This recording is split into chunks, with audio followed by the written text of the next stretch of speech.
जंगल में सब कुछ ठीक चल रहा था कि अचानक वक्त रुक गया।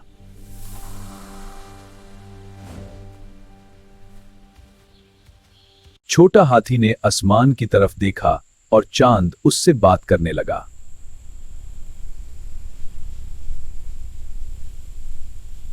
चांद ने कहा, मैं तुम्हें कुछ पल के लिए वक्त उधार देता हूं।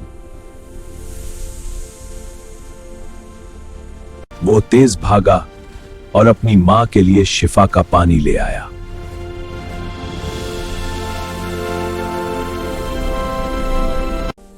जैसे ही रेत खत्म हुई, वक्त वापस चलने लगा।